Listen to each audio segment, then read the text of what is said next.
O som da rebelião celestial, o chamado proibido.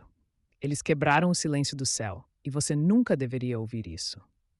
Lúcifer não caiu sozinho. Sua música proibida, uma frequência de poder e orgulho, chamou outros anjos a desafiar o Criador. O som da rebelião se espalhou como fogo invisível.